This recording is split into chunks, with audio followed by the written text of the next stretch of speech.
Il y a 20 000 ans, c'était la période glaciaire, et il y a un glacier qui partait du pôle Nord et qui recouvrait l'ensemble du territoire canadien. Mais durant les millénaires qui ont suivi, par la suite, ça a fondu.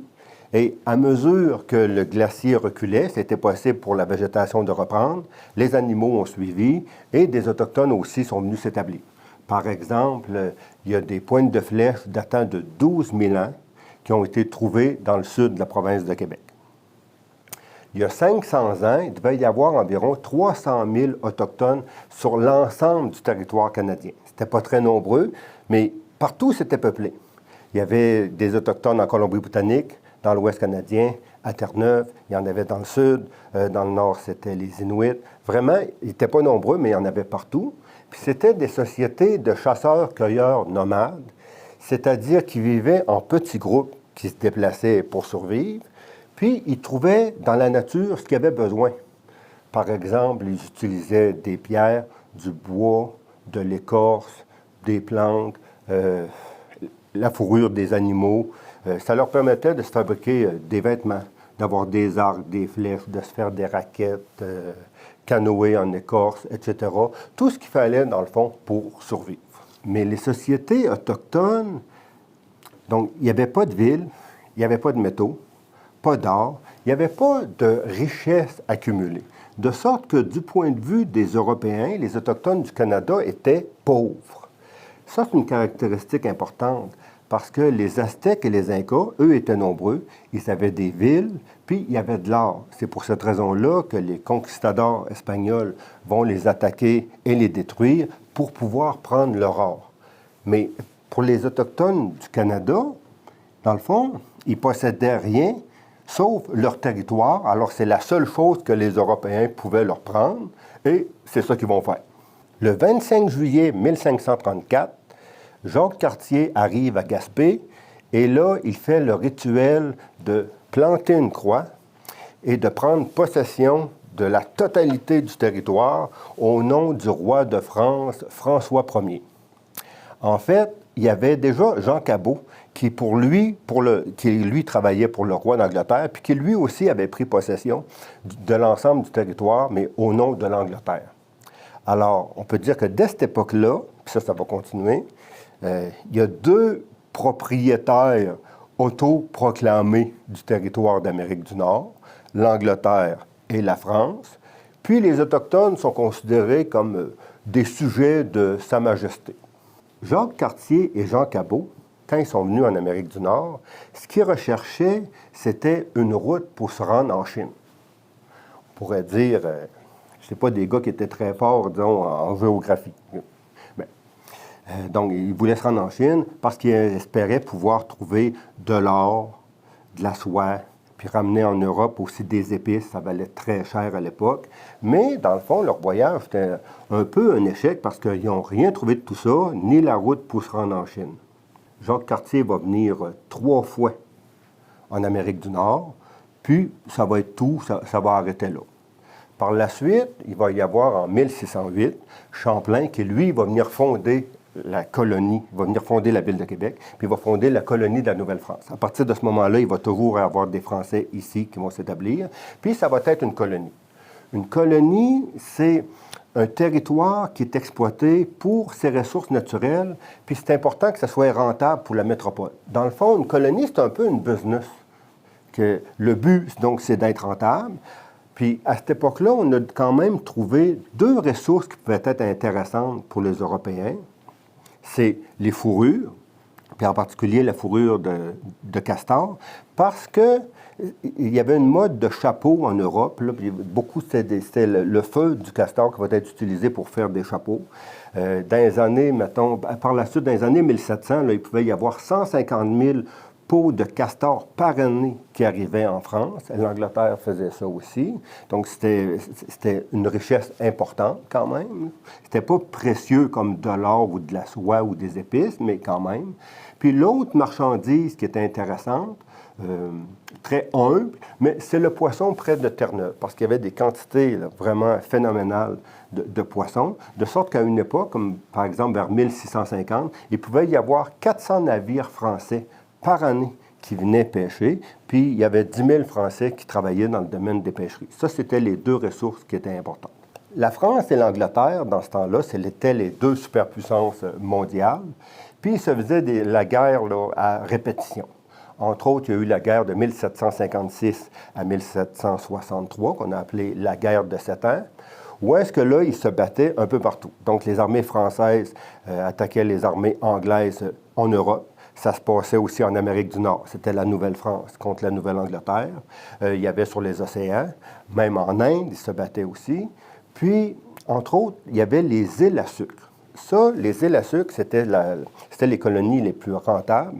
La façon que ça fonctionnait, c'est que il y a des bateaux anglais et des bateaux français qui partaient, puis qui allaient en Afrique pour acheter des Africains, des esclaves, qui emmenaient de force dans les plantations. Puis là, c'était des plantations de canne à sucre, et ça permettait de produire du sucre, de la mélasse, du rhum. Puis ça, c'était envoyé à bon prix en Europe. Donc ça, c'était les colonies les plus rentables. La guerre de 7 ans va être gagnée, toute catégorie, par l'Angleterre. Puis, quand il y a un traité de paix, à ce moment-là, les deux superpuissances décidaient, OK, quelle colonie qui va garder? Bien, d'habitude, c'est le vainqueur qui va garder les colonies les plus rentables, les plus intéressantes. Là, dans le traité de Paris de 1763, les îles à sucre françaises vont rester à la France, alors qu'ils avaient été pris par les Anglais.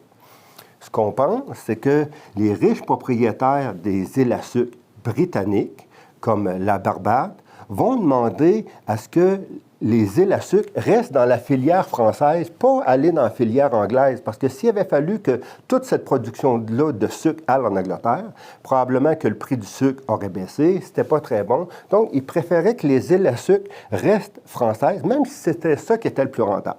Du côté de la France, c'était « wow, bon, enfin, on a perdu la colonie de la Nouvelle-France », mais c'était pas très rentable. Juste les peaux de castor, là, puis ça coûtait cher parce qu'il fallait payer pour l'administration, il y avait les soldats, il fallait les payer, les soldats, construire des fortifications. La Nouvelle-France, ce n'était pas quelque chose de très rentable pour la France, tandis que les îles à sucre, oui, c'était beaucoup plus intéressant. Alors, le traité de 1763, le traité de Paris, va être considéré par les Français, wow, comme une grande victoire diplomatique.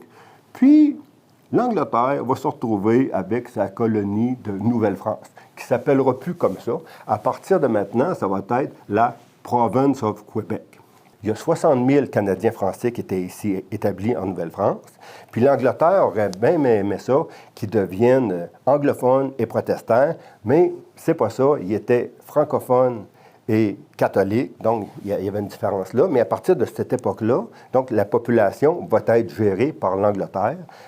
La Province of Québec va être une colonie britannique. Le mot « province » provient du latin « pro victis », qui signifie le territoire des vaincus. Et c'est en plein ça que va être la Province of Québec, un territoire de vaincus, donc géré par l'Angleterre. L'Angleterre, il y avait deux utilités pour elle de la colonie. Il y a le commerce des fourrures, ça c'est la compagnie de la baie d'Hudson surtout qui va s'occuper de ça, puis vraiment la compagnie à ce moment-là possédait territoire, tout le nord du Québec, de l'Ontario. Aller jusqu'en Colombie-Britannique, c'est une grande partie du territoire donc, qui appartenait à la compagnie de la baie d'Hudson. Puis, avec le temps, il y a d'autres marchandises qui vont se rajouter, entre autres du bois. Le Québec va envoyer des grandes quantités de bois en Angleterre pour pouvoir construire des navires. Il va d'ailleurs y avoir une construction navale à Québec. Puis l'autre marchandise, ça va être du blé, des céréales qui vont être expédiées en Angleterre aussi. Donc ça, c'est une utilité, donc c'est encore les matières premières. Donc fourrure, bois, blé. Puis l'autre utilité, ça va être que le territoire va servir pour recevoir les surplus démographiques de l'Angleterre. Donc il va y avoir des Anglais qui vont venir s'établir, aussi des Écossais, beaucoup d'Irlandais. Puis, en plus, il va y avoir la guerre d'indépendance des États-Unis, c'est-à-dire que la Nouvelle-Angleterre va déclarer la guerre à l'Angleterre pour devenir indépendant, puis ça va fonctionner en 1783. Mais il y a une partie de la population américaine qui était restée d'allégeance britannique, qui ne voulait pas vivre comme tel dans ce pays indépendant qui était les États-Unis, puis ils n'étaient plus tellement les bienvenus chez eux.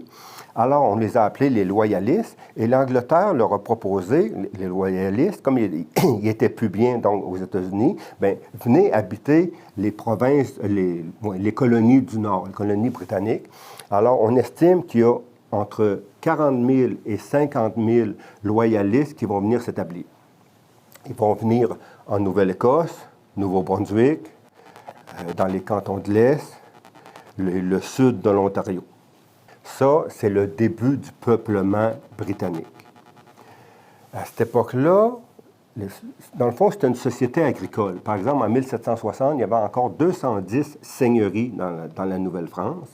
Puis, vous savez, au Québec, la majorité des territoires agricoles se trouvent dans le sud de la province, puis surtout entre Montréal et Québec. C'est ces endroits-là qui étaient peuplés depuis longtemps, qui étaient colonisés. Mais à mesure que la population augmentait, puis elle augmentait assez vite à cause de l'immigration, oui. Il n'y avait plus de Français qui venaient, mais donc il y a des anglophones qui arrivaient. Mais aussi, les gens avaient beaucoup d'enfants. À cette époque-là, on estime qu'en moyenne, une femme avait 7 enfants. À ce rythme-là, la population double à tous les 25 ans. Alors, ça allait vite. Il va y avoir un processus d'industrialisation, surtout à Montréal. Par exemple, dans les années 1860, là, il y avait des industries comme dans le domaine de la chaussure, du tabac, des vêtements, la fabrication d'outils, la construction navale à Québec. Mais la croissance démographique, la croissance économique n'est pas suffisante pour compenser la croissance démographique. On estime que de 1840 à 1930 environ, il y a près de 1 million de Canadiens français qui vont quitter la province de Québec pour aller s'établir aux États-Unis par manque de ressources, par manque de terrain, de terres agricoles. Il y a quand même, on va essayer d'ouvrir des nouvelles régions comme le Saguenay-Lac-Saint-Jean. À partir de 1911, il va y avoir l'Abitibi-Témiscamingue, mais ce n'est pas suffisant. Alors, il y en a beaucoup qui s'en vont aux États-Unis parce que là, le processus d'industrialisation était plus fort. Dans les années 1860, donc, ça va bien, mais pas tant. En tout cas, la croissance économique n'est pas suffisante. Alors là, les leaders économiques et politiques ont comme stratégie de dire, mais ça serait possible d'unifier dans le fond, tous les territoires britanniques, tout ce qui trouve au-dessus des États-Unis, ça serait possible de l'unifier en faisant un chemin de fer qui irait de l'Atlantique au Pacifique. Donc, ça unifierait, on pourrait dire, les différentes régions entre elles. Puis, on va amener des immigrants pour peupler ça. Et c'est ça qu'ils vont faire. De sorte que le 1er juillet 1867 va être fondé le pays du Canada.